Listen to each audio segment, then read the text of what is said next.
had an appointment in Boston with Liam today, so I brought him down and came back. So, yeah. All right, cool. Well, I know I got your message, and I actually wanted, I wrote my notes, what I wanted to like talk about before we go into the one-on-one session. And kind of what I did last week, I don't know if you got to see the replay, but with Michelle. And I wanted to talk about being solution oriented, because I know sometimes we get caught up in the brick walls or the barriers we keep facing, which tend to be a lot depending on what chapter you are in your life. And I know for me, it's like sometimes they would pile up at once. And so one of the walls, or a few of the walls that I kept hitting in this business, is the most common walls that every single coach out there faces, is when they're talking to people, is one, I can't afford this. Two, I don't have the time. Three, I don't have the motivation. So, how am I going to be able to stick with this? And a few other ones.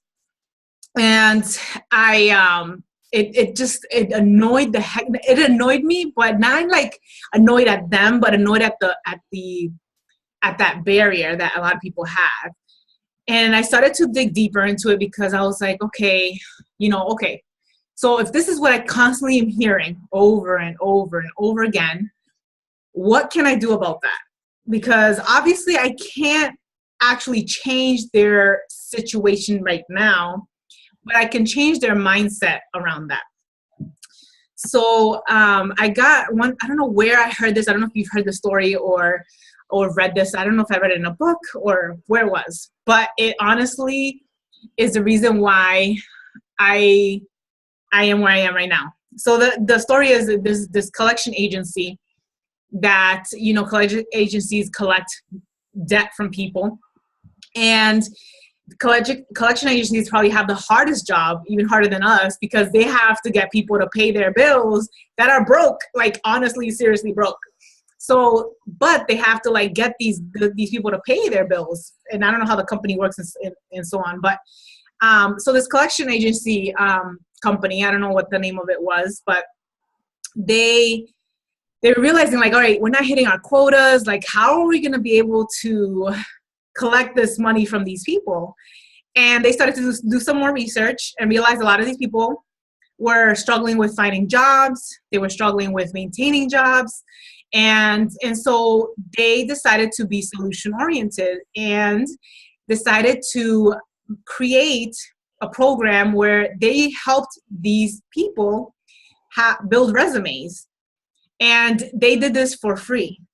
So they, within their own employees, they rewarded their employees for helping people get jobs. And they did this service for I don't know how long. And they brought people in, they would help them build their resume, help them apply to jobs, help them get the jobs. And then what started to happen? They started to get people pay their bills. And I was like, wow, like that is thinking outside the box right there. And so that got me thinking, and I don't know how long ago I heard this, but it was probably over a year ago or maybe a year and a half ago I heard this. And I'm like, man, like, how can I apply this to coaching?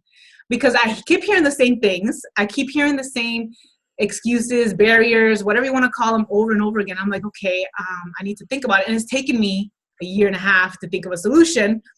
But that's where our Best Year Ever project came from, was, okay, here's a solution. You're telling me you have struggles, you're struggling financially, you're struggling with motivation, you're struggling with the mental aspect, you're struggling with all these other issues, because there's other issues too that was breaking their barrier. Like maybe they didn't have spousal support. And so maybe they're having relationship issues.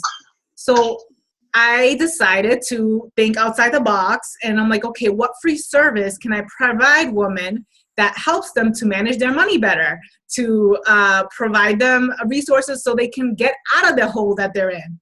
And that's when I decided to create that program.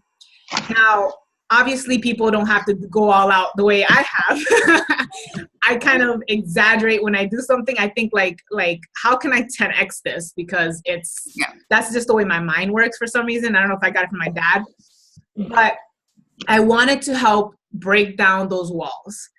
And so in came this solution that in my mind, I truly believe will be one of those things that will provide a community of, for women to break those barriers and then eventually work with me as a coach, with me as a coach. So it's going to be a funnel for me to grab and hope people once they're ready to then take that next step and actually work on their health. Because honestly, even if you don't have to lose the weight, you need to get into these programs because they're life-changing mentally and everything else, right? So it truly is that focus. So why do I share this? It's because we have to start, stop complaining of the barriers and the walls we keep hitting and be grateful for them, and then think outside the box when they hit us. Hopefully I didn't lose signal. My internet connection is slow. And so I want to help you guys to, as you start to like build your business and your teams, is to think of your own personal big idea that will help those you're trying to help, and it's all about helping people break barriers, break those walls.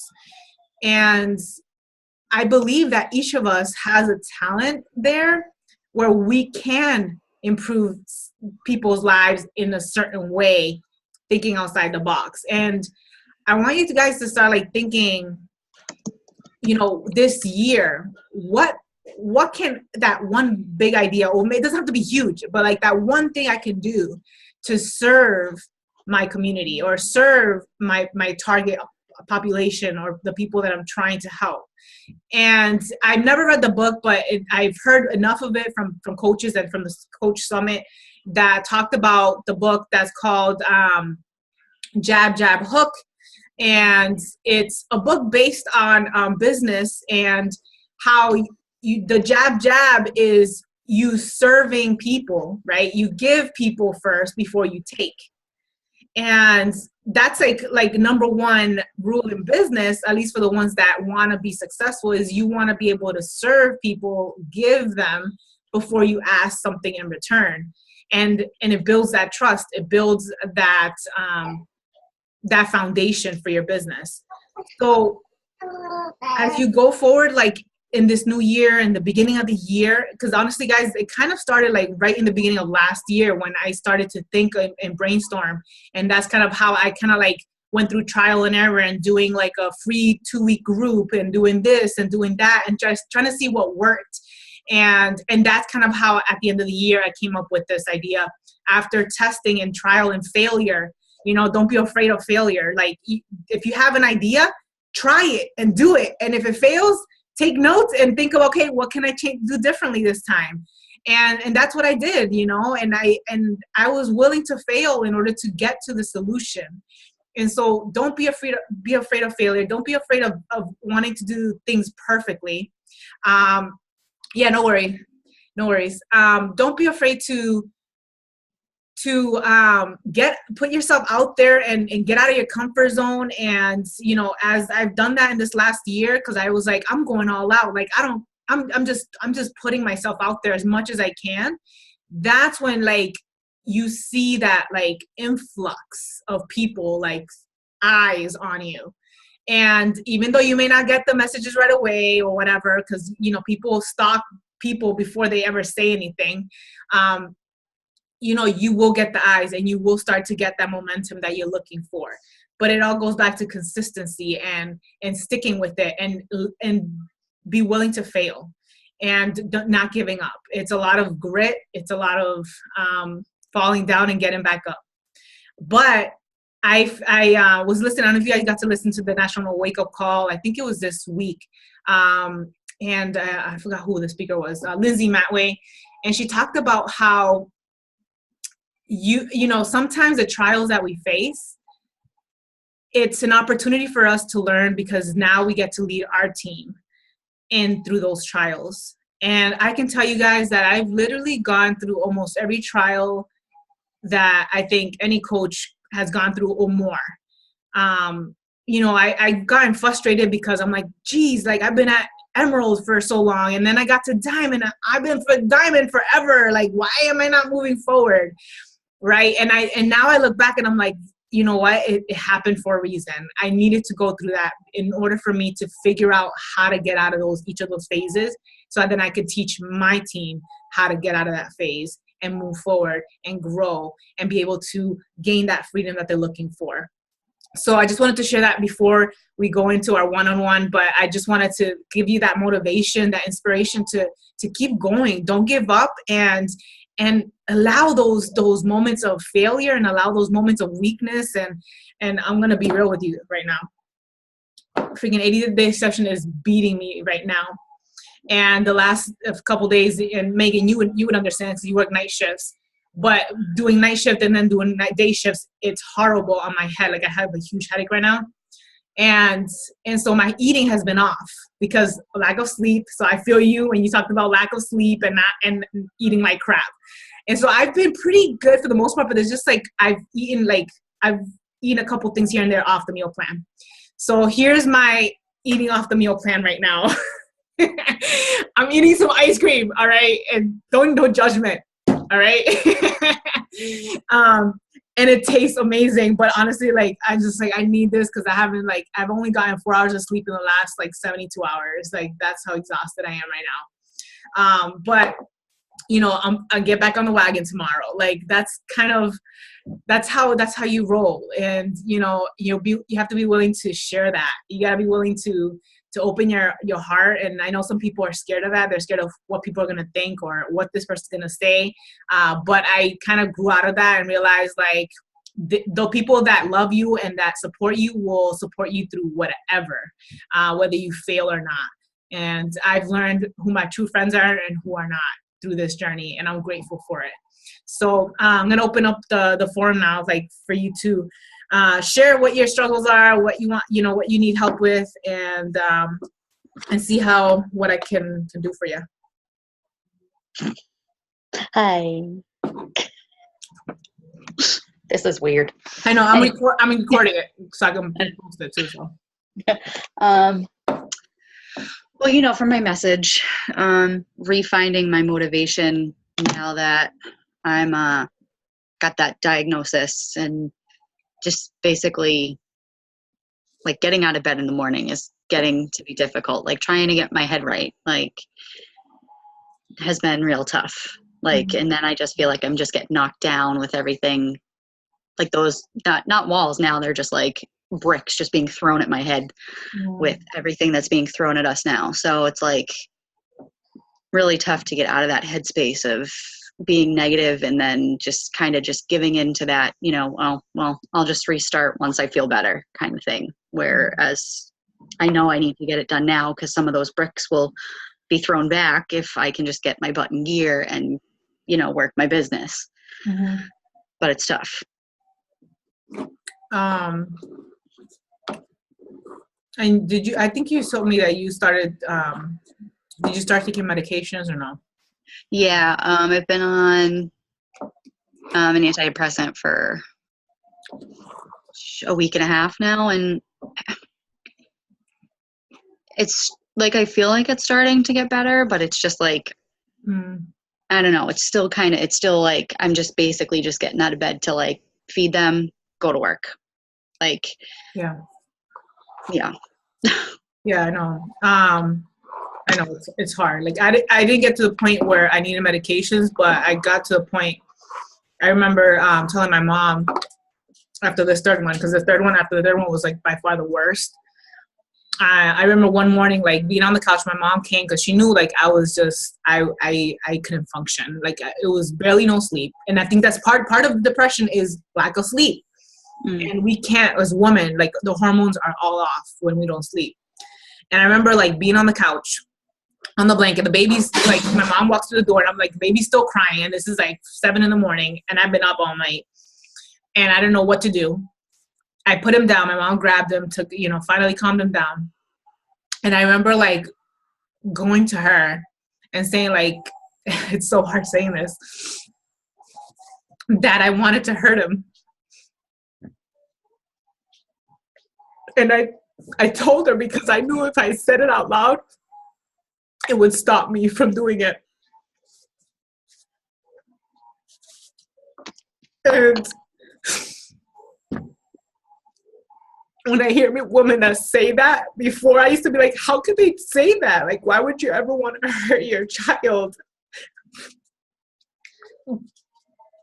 But that's like where your mind is at the time, and it's the exhaustion, it's the overwhelming, it's all this stuff on your plate, right? And so how did I get myself out of that, right? Because that's a dark place to be in.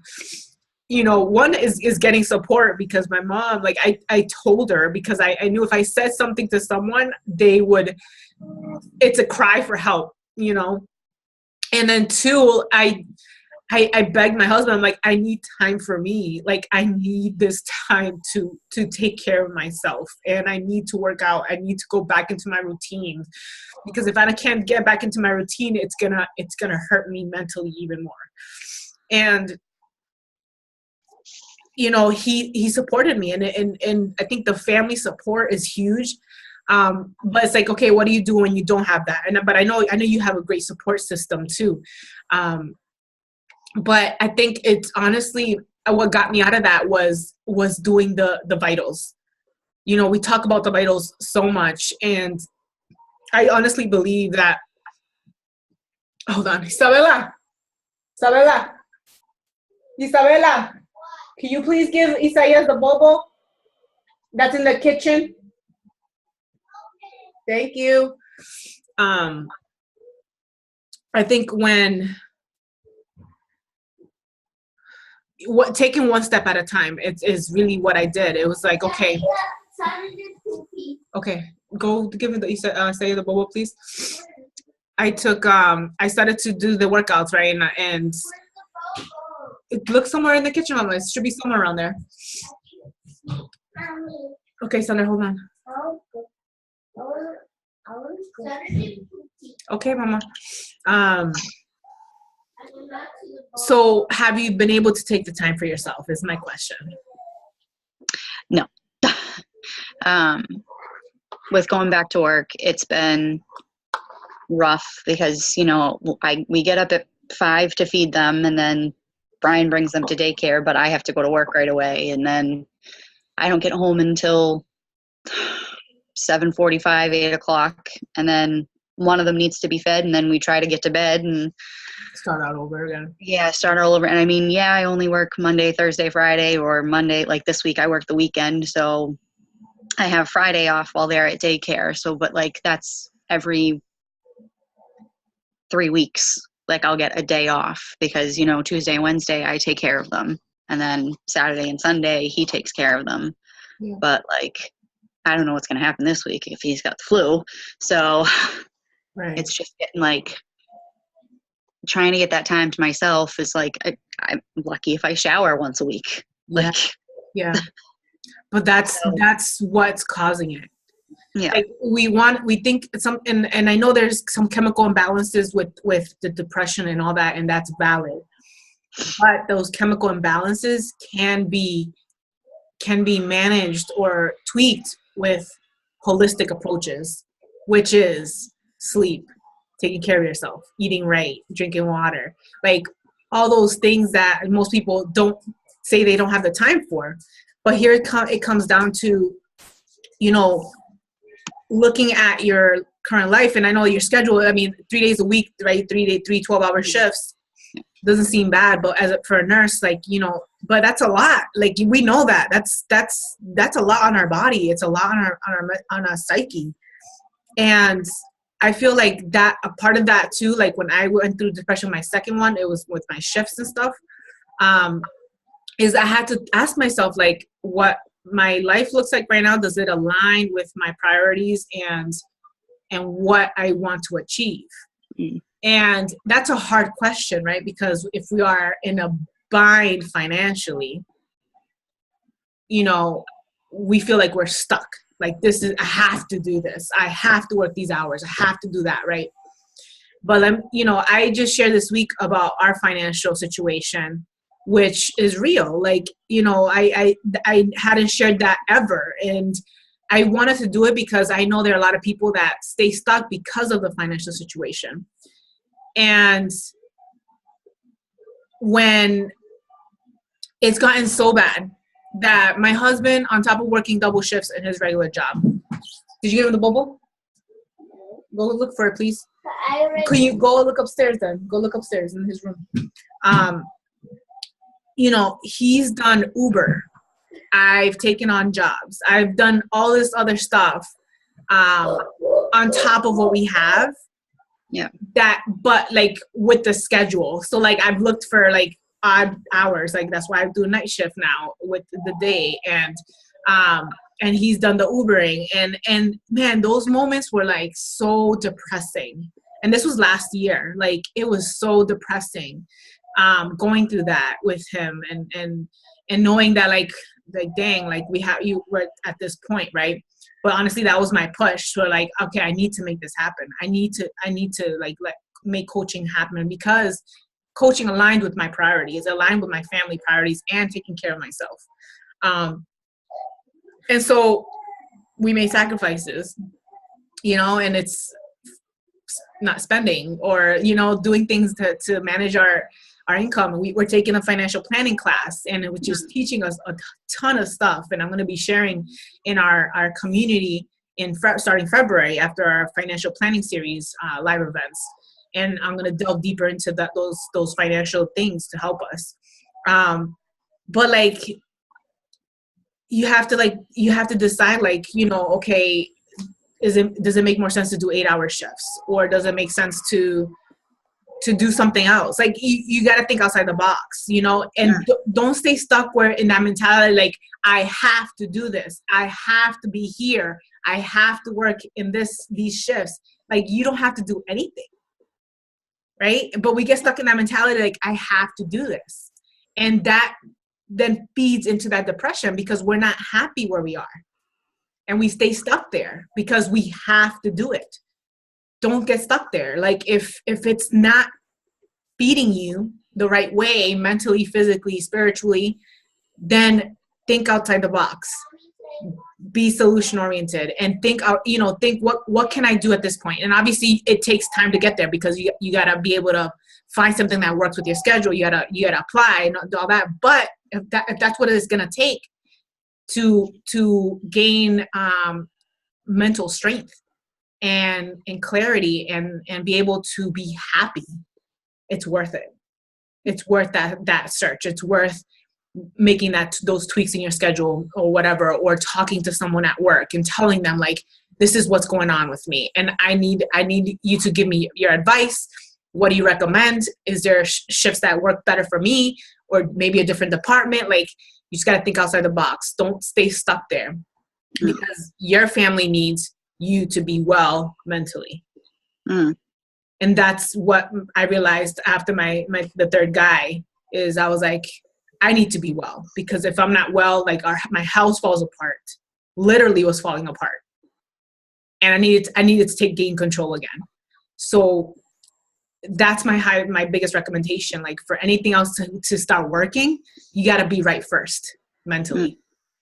So, and I hope at this point, like you can get off of this and start brainstorming and figuring out what's going to work for you and your family now. You're a mom of twins, you gotta think about that, right? You gotta make shifts. You have to shift, right? And those babies need you. They need you there mentally, physically. And when moms are depressed, babies feel it. They see it, right? They don't understand what's going on, but they know something's not right. And you pass it on to them. Even, there's studies on that, right? So it's worth it. It's worth to figure this out and find a solution. And I believe that you don't have to stick with the medication route or the pharmacology. I can't even talk. You know what I mean? Yeah. pharmaceutical way. I'm a holistic approach person, and I believe you can do it, but gain control now and then try to find that solution. And then once you do that, then we can talk about helping you grow again. But at this point, like, you've been through these phases, right? So learn from them and figure out how to get yourself out of it now. Don't stay stuck there, because the longer you wait to take action and to do something, the harder and harder it gets, the deeper into the hole you get into. And trust me, you don't want to get there. So I hope that helps in some way. Yeah, it does. Yeah, I know I just need to get that, and I've been doing my reading and I've been journaling, and so it's been, cathartic trying to get that out. And sorry, I'm shining light in your eye. So just trying to get all that stuff out instead of keeping it bottled in and crying in the car every time you sit alone or whatever. So it's been good that way. And I feel myself little by little feeling a little bit happier and not getting so overwhelmed with all of those emotions that I was, and one of the other things was that I just felt like I didn't have any help, but everything's getting better. Okay. But now that he's sick, but it's just like everything's just getting, and then of course our landlord upped our rent, and like,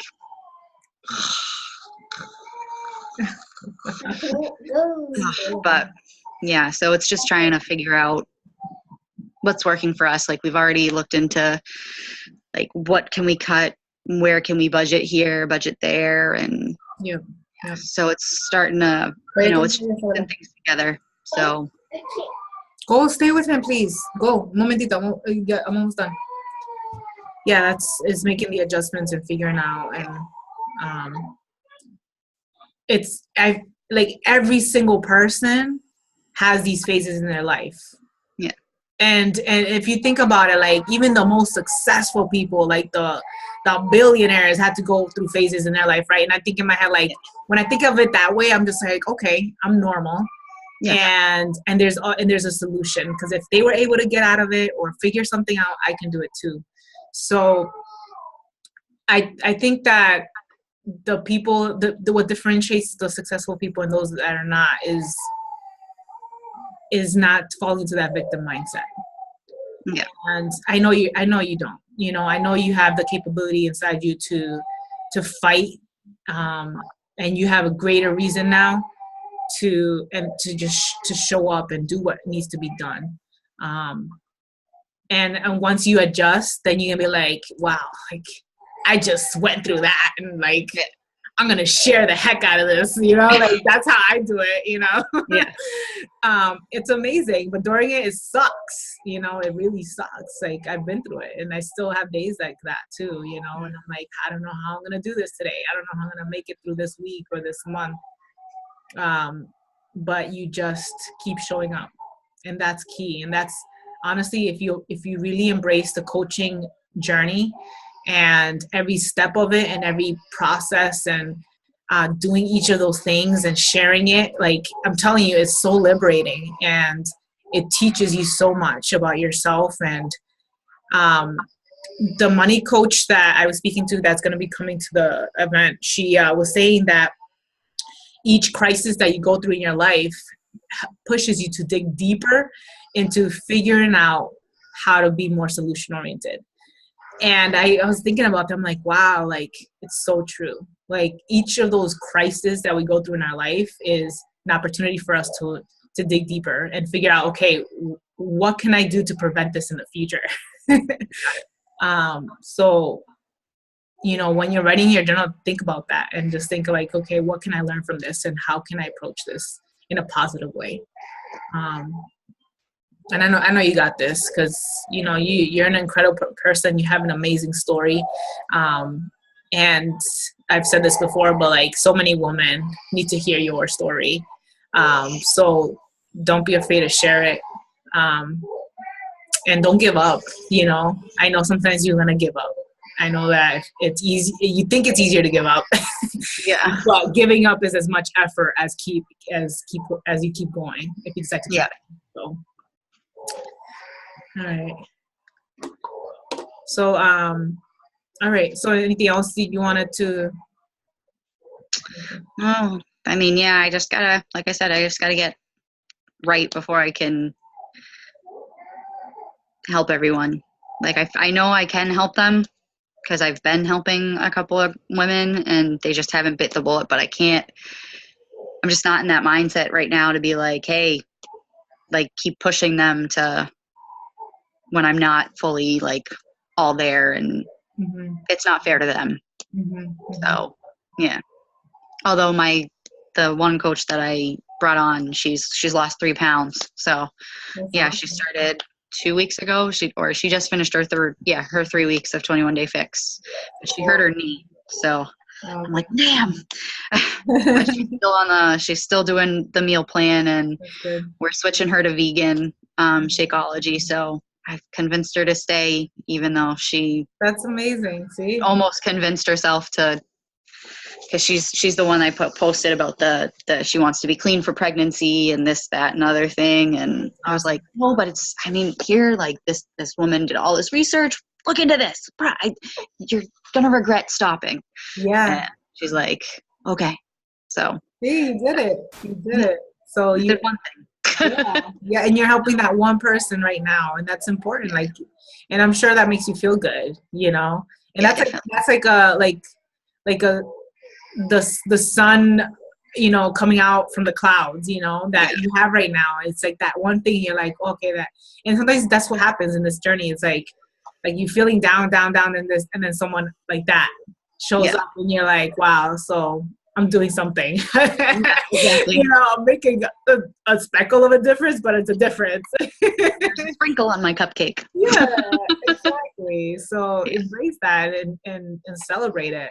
Is she in a group right now, a challenge group at all? Or? She's not. She wanted to do it just like one-on-one with me. I did tell her that I was doing like on and off PIO though, and so she's totally aware. We talk like once a week, and we check in like 2 or 3 times a week. Right. But she's doing pretty good. Okay. So, yeah. I mean, you can just throw that out to her as well. Like, hey, you know, you don't have to do much, but if you want to be added to the support group, you totally can add her into the group, just so she knows there's people out there, and you know, and she can see what we do as coaches too. Yeah, definitely. She's in the 25th hour. So sweet. She's there. So yeah. Cool. But I was gonna add her to our team, but I didn't think she was ready to like go all in. Like see all of that just yet. But yeah. But I'm hoping to, like, because they want to get pregnant again. She just had a baby and she wants to get pregnant again this spring. And I was like, oh wow, okay. Amy high. Yeah, exactly. All the luck to you. But yeah, so but I was like, oh no, but you know, you would have a great story if you could just, you know, do it, because they had trouble too. So, you know, this would be a great story if you stick with this, and like all of a sudden now you're not having trouble, like share it and you can make some money on the side. Now you're gonna have 2 kids, and but I was like, no pressure, but sign up as a coach because you'll get it discounted and you'll have your thing waived and blah, blah, blah. And she's like, yeah, let's try it. Cool. Hey. Yeah, just add her to like the different, like one community or one group at a time, and just like, because the more they immerse themselves into that, then you know that's kind of like that ripple effect, and it's contagious. So that sounds good. All right. Well, I'll let you go. My little guy's still crying. I have to go get him. So. Yeah, Liam's starting to.